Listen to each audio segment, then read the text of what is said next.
Oke, selamat sore yang ada di halaman Facebook dan juga di YouTube ya. Silakan untuk yang di YouTube untuk subscribe and comment serta like ya, biar untuk mendukung program dan channel-channel ini ya supaya bermanfaat bagi banyak orang. Dan juga jangan lupa tekan tombol loncengnya untuk mendapatkan pemberitahuan video-video terbaru di saya.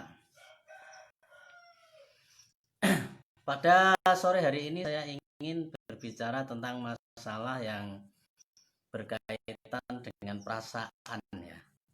Ini ada kaitannya dengan masalah percintaan atau kaula muda ya seperti itu.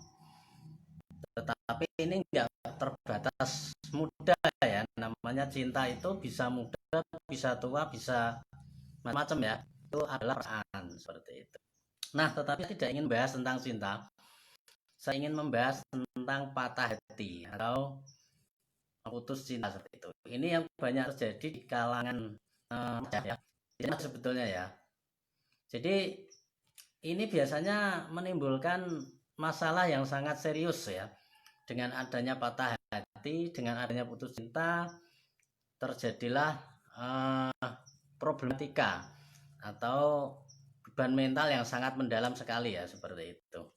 Nah, di sini kita akan mempelajari dan kita akan menganalisa serta lebih mendalam atau mendalami tentang apa itu yang disebut dengan patah hati dan bagaimana untuk cara mengatasinya seperti itu ya. Jadi saya lebih menggunakan cara mengatasi patah hati dengan tanpa mengatasi ya. Jadi ini ada kaitannya dengan teknik tantra ya, mengatasi tanpa solusi atau mengatasi tanpa usaha seperti itu ya. Karena memang sesungguhnya dalam jalur tantra semuanya itu tidak perlu memakai usaha sebetulnya. Ya, seperti itu. Nah, bagaimana caranya?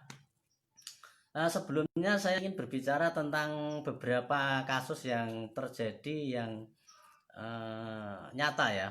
Saya pernah mendapatkan apa ya, atau bertemu dengan seseorang ya, atau bertemu dengan seseorang tidak hanya satu ya, beberapa orang yang pernah mengalami sakit hati sampai bisa tidur sampai berhari-hari sampai bahkan berbulan-bulan ya, depresi yang sangat berat, kemudian rasa dendam, rasa benci, rasa marah campur aduk ya semuanya ya. Nah, ini dia membutuhkan solusi atau membutuhkan orang lain untuk mendapatkan semacam pencerahan atau apa ya namanya ya seperti itu, dan kemudian datang pada saya seperti itu singkat ceritanya. Nah, itu juga lama ya, agak lama juga, untuk ada yang lama ada yang cepat tergantung orangnya sebetulnya ya. Semakin orang itu serius untuk belajar, semakin orang itu apa ya, open mind ya, open mind sebenarnya, open mind terhadap ini orang lain ya seperti itu, terhadap saran-saran dan sebagainya, itu dia akan membuat lebih cepat. Dan juga yang terpenting adalah kita menggunakan teknik meditasi ya seperti itu ya, karena walaupun meditasi itu tidak mampu mengatasi masalah dan memang tidak bertujuan untuk mengatasi masalah, tetapi efeknya malah lebih vital ya, atau lebih luar biasa lagi, karena dia akan keluar dari masalah sebetulnya, keluar dari masalah. Jadi masalah itu tetap ada karena di dunia memang penuh dengan masalah, tetapi dia keluar seperti itu ya, dia keluar dari permasalahan tersebut sehingga dia tidak terkena efek dari masalah tersebut. Nah, bagaimana cara saya untuk membuat penanganan terhadap rasa sakit hati, rasa kecewa, rasa putus cinta dan sebagainya ya, seperti itu. Sebetulnya simpel ya, sebetulnya simpel. Jadi yang saya berikan kepada orang-orang ya, yang mengalami patah hati atau putus cinta dan sebagainya, itu hanyalah memahami sebetulnya, tidak perlu melawan, tidak perlu menghindari patah hati, tidak perlu melawan rasa sakit, tetapi justru dia menerima. Ya, jadi awal dari sebuah solusi bagi yang saya berikan pada orang-orang dan melalui, kalau orang menyebutnya itu disebut dengan jalur tantra ya, itu tidak melawan ya, tidak melawan, tetapi menerima, memahami dan melihat lebih dalam terhadap masalah tersebut, seperti itu. Jadi ketika Anda mampu memahami masalah itu, betul-betul memahami dengan sebenar-benarnya, sebetulnya masalah itu bahkan 80% itu sudah selesai sebetulnya. Jadi masalah itu tidak butuh diselesaikan ya. Nah, ini mindset yang jarang dimiliki oleh banyak orang sebetulnya. Ketika Anda punya masalah, biasanya Anda mencari solusi. Sebetulnya Anda itu tidak perlu cari solusi sebetulnya, karena yang Anda butuhkan itu sebetulnya memahami masalah itu lebih mendalam. Kalau Anda bisa memahami masalah itu lebih mendalam, itu 80% masalah itu sudah selesai ya. Bahkan bisa 100% seperti itu. Nah, contoh realnya bagaimana? Nah, ini ya kita kaji ya. Orang yang patah hati ya, patah hati itu kan sebuah perasaan ya, sebuah perasaan, emosi sebetulnya. Emosi itu macam-macam ya, ada marah, ada sedih, ada senang, ada benci, ada kecewa dan sebagainya ya. Itu adalah bentuk-bentuk dari emosi. Nah, emosi itu sebetulnya alami ya, sebetulnya alami. Itu adalah kealamiahan diri kita ya, tingkat biologis ya, tingkat biologi dari diri kita sendiri sebetulnya itu adalah unsur alami. Nah, dan sebetulnya kalau Anda memahami lebih dalam terhadap emosi tersebut, emosi itu tidak ada masalah sebetulnya dengan kita. Contoh, orang yang patah hati, kenapa dia bisa bermasalah? Ya, jadi sebetulnya bukan patah hatinya yang bikin masalah sebetulnya. Patah hati itu tidak ada masalah. Orang patah hati pun tidak salah sebetulnya. Orang benci pun tidak salah. Orang dendam pun tidak masalah. Orang sakit hati itu pun tidak masalah sebetulnya. Orang cemburu itu tidak masalah. Semua emosi itu tidak masalah sebetulnya. Ya, sebetulnya tidak masalah. Lalu yang masalah apa? Nah, ini yang perlu didalami lebih dalam sebetulnya. Kenapa itu bisa bermasalah seperti itu? Nah, sebetulnya yang bermasalah itu adalah pikiran ya. Itu menurut kajian saya. Jadi emosi itu sebetulnya sudah benar. Emosi bukan benar ya. Emosi itu tidak masalah. Emosi itu ada, tapi masalah tidak ada. Nah, ini yang perlu dipahami ya. Emosi itu ada, tetapi masalah itu tidak ada sebetulnya. Kadang kita mencampur adukkan. Ketika kita marah, itu kita anggap kemarahan kita itu salah itu. Padahal itu enggak, bukan salah, bukan benar. Marah itu bukan masalah gitu. Marah ya marah seperti itu. Ini yang perlu dipahami lebih mendalam sebetulnya. Oke ya. Sampai sini klik ya. Jadi semua emosi yang Anda miliki, terserah itu menurut Anda itu force atau power, terserah, tidak masalah ya. Ada yang mengatakan emosi itu levelnya power, ada yang levelnya force. Nah, bagi kesadaran itu tidak masalah. Tidak ada force dan tidak ada power, semuanya. Tidak ada yang harus dibuang, tidak ada yang harus dihindari, tidak ada yang harus dipilih. Makanya kesadaran itu tidak memilih. Kesadaran itu menerima secara total di momen saat ini ya. Saat ini Anda marah ya terima gitu. Bukan kemudian marah itu kemudian Anda ganti, Anda geser, Anda perangi, kemudian Anda menggantinya dengan rasa senang, rasa bahagia. Itu adalah manipulasi sebetulnya. Ya, itu adalah bentuk dari manipulasi dan itu akan justru menjadi konflik baru sebetulnya. Ya, menjadi konflik baru. Jadi kesadaran itu menerima apapun yang datang saat ini sebetulnya ya. Jadi apapun yang ada saat ini itu diterima dan tidak dinilai bahwa itu baik, itu buruk, itu force, itu power, itu negatif, itu pasti tidak seperti itu ya. Bahkan marah, benci, dendam, cemburu, patah hati itu tidak negatif sebetulnya. Itu bukan hal yang negatif sebetulnya. Itu hanyalah emosi. Emosi seperti gelombang. Dia ketika datang ya datang itu. Dan itu tidak perlu perangi sebetulnya. Nah, itu hanya perlu Anda pahami. Ketika Anda paham, maka selesai gitu loh. Bahwa emosi ketika datang itu bukan sesuatu hal yang negatif, kemudian itu bukan masalah itu loh. Ada emosi, ada marah, ada benci, ada dendam, tapi masalah tidak ada gitu. Seperti itu ya kira-kira. Nah, yang bikin masalah sebetulnya adalah pikiran, bukan emosi, bukan marahnya ya. Pikiran yang ingin mengganti. Nah, itu lebih tepatnya seperti itu. Jadi pikiranlah yang membuat konflik sebetulnya. Emosi itu tidak ada konflik. Anda marah, ketika Anda menerima kemarahan itu selesai, nggak ada masalah. Yang bikin masalah adalah pikiran Anda yang ingin mengganti emosi marah dengan dari energi force menuju energi power. Itu yang bikin konflik. Nah, ketika ini secara sadar ataupun tidak sadar, itu orang seperti melakukan itu semua ya. Ketika Anda jengkel gitu, Anda sepertinya ingin nggak jengkel gitu. Anda marah itu karena Anda nggak memahami marah itu apa ya, sehingga kemudian nggak mendalam dalam pemahamannya, kemudian Anda menganggap bahwa marah itu salah, kayak nggak enak gitu. Jadi pikiran itu selalu pengen mengganti rasa yang terkesan sakit gitu. Marah, benci, sedih kan rasanya sakit ya. Kalau sakit tuh sepertinya pengen diganti dengan yang tidak sakit, dengan yang nikmat, dengan yang indah, menurut pikiran seperti itu.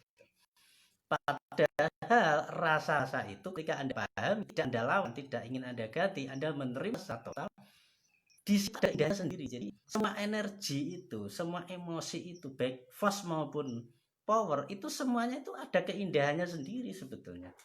Dan itu tidak masalah. Bagi kesadaran, bagi ilmu disiplin kesadaran itu tidak masalah. Ya, Anda nggak perlu mengganti. Anda nggak perlu memanipulasi seperti itu. Nah, kecuali hal itu berakhir dengan sendirinya. Jadi emosi itu dia alami. Ya, dari tumbuh ya.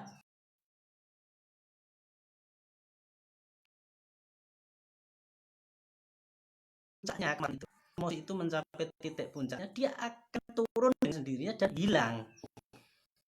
Ya, Anda percaya, coba Anda berpikir negatif itu seharian, jangan izinkan itu berpikir positif. Pokoknya yang negatif aja, takutan, marah, benci, sedih, kalau pokoknya bikin yang negatif semua, jangan izinkan pikiran positif. Ketika ada pikiran positif, jangan izinkan. Itu seperti itu. Anda nggak akan bisa melakukan itu gitu loh.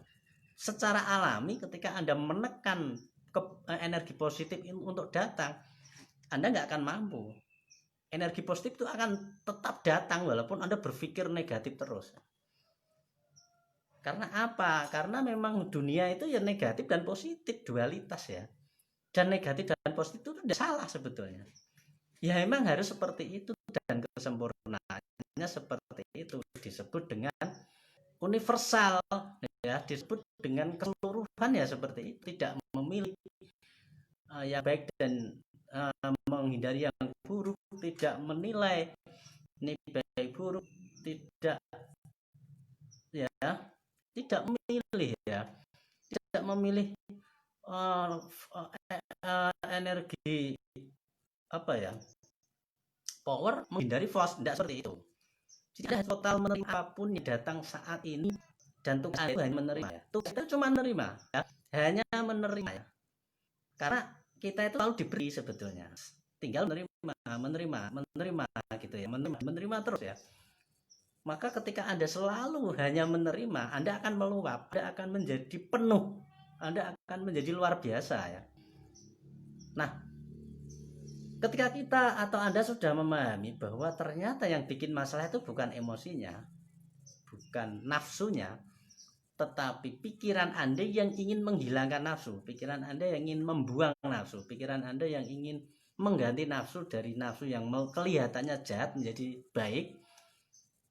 Nah, itulah sumber masalahnya, itulah sumber konfliknya, entah sadar atau tidak sadar. Entah sadar atau tidak sadar ya. Ketika itu Anda sadari, emosi dan nafsu itu Anda sadari, tidak akan terjadi konflik sebetulnya di dalam pikiran Anda. Tidak ada konflik sebetulnya. Ada marah tapi tidak ada masalah. Ada sedih, ada juga sedih ya. Tapi itu sangat powerful ya. Itu tuh sangat powerful kayak apa ya? Nggak ada masalah itu. Sedih ya sedih aja gitu. Marah-marah aja. Benci-benci aja, cemburu-cemburu aja. Jadi enjoy. Anda menikmati seperti itu, tidak memilih. Jadi bahagia itu tidak memilih, tidak harus memilih Anda itu dapat mobil, Anda itu saat ini harus gembira, Anda itu membuat diri Anda itu selalu senang. Nggak seperti itu ya. Nggak seperti itu, karena Anda nggak akan bisa mengganti ya. Ketika Anda memanipulasi saat ini, yang namanya manipulasi, Anda akan kalah dengan emosi Anda, pikiran Anda. Ketika melawan emosi Anda, pikiran Anda mesti kalah ya. Pikiran Anda yang kalah sebetulnya ya, bukan emosi. Emosi tidak bisa dilawan. Ya, emosi apa benar? Semua emosi itu sebetulnya tidak bisa ditekan ya. Kalau Anda tekan, Anda akan menjadi meledak kepala Anda seperti itu. Penekanan terhadap emosi, karena emosi itu sesuatu yang alami. Ketika itu alami kemudian Anda tekan, meledak ya. Nah, yang ingin menekan, yang ingin mengganti, yang ingin memanipulasi dengan untuk tujuan-tujuan entah apa ya, untuk lebih bahagia, untuk lebih baik dan sebagainya, itu adalah pikiran semua ya. Justru pikiran itulah yang manipulasi ya. Dan emosi Anda itu sebetulnya yang alami. Makanya akan selalu bertarung antara kealamian dan manipulasi. Manipulasi diwakili oleh pikiran, kealamian diwakili oleh emosi Anda gitu. Emosi dan reaksi tubuh Anda gitu. Itu alami ya, biologis ya. Nah, ketika Anda mampu memahami ini, bahwa semua emosi itu tidak masalah. Ketika Anda sedih, sedih aja. Dan yang terutama ini Anda melihatnya harus ke dalam semua ya. Jangan melihat orangnya. Misalkan gini, Anda lagi putus cinta nih ya, lagi patah hati. Anda selalu menyalahkan, mengkambing hitamkan orang lain, itu salah besar ya. Anda akan terjebak di sana. Ketika Anda patah hati, ketika Anda merasa tidak senang dengan seseorang, Anda harus melihat, mengamati perasaan Anda sendiri. Dan Anda memahami. Setelah Anda paham, Anda menerima. Setelah Anda menerima itu secara total, perasaan Anda itu akan jadi sesuatu hal yang happy ya. Tidak masalah walaupun Anda itu sedih, dalam keadaan senang, dalam keadaan galau, dalam keadaan terluka, dalam keadaan itu oke, semuanya itu suatu hal yang tidak masalah itu. Hal itu ada, tapi itu bukan masalah. Itu hanyalah emosi. Ketika Anda mampu menerima itu, maka emosi itu akan berjalan sesuai dengan kealamiannya. Tumbuh besar, mentok ya, kalau sudah selesai mati seperti itu. Emosi itu akan mati sendiri tanpa Anda matikan, tanpa Anda tekan, tanpa Anda ingin membunuhnya. Itu mati dengan sendirinya ketika Anda memberikan jalur, memberikan ruang untuk mengekspresikan dirinya, mengekspresikan. Tapi tidak harus marah dengan orang ya. Marah itu tidak ada kaitannya dengan orang. Marah tuh kaitannya itu Anda dan Anda sendiri, perasaan Anda dan Anda sendiri. Marah-marah aja, jengkel-jengkel aja, tapi itu tidak ada kaitannya dengan orang. Itu adalah kaitannya dengan Anda dan perasaan Anda sendiri. Kalau Anda mampu memahami itu, maka yang terjadi adalah selesai ya. Hidup Anda selesai, nggak ada masalah ya. Clear, walaupun Anda itu dalam posisi apapun selalu oke, selalu clear, selalu bahagia ya, dan tidak memilih, tidak usah mengganti-ganti dari false ke power, tidak perlu seperti itu ya, karena itu semuanya adalah universalitas alam semesta atau disebut dengan istilahnya ya, universal itu ya, semuanya keseluruhan, itulah yang disebut dengan keseluruhan. Oke saja dari saya ya, mungkin sedikit bisa membantu untuk teman-teman yang sedang mengalami ya, atau pembelajaran yang lain ya. Oke, itu aja. Selamat sore. Assalamualaikum warahmatullahi wabarakatuh.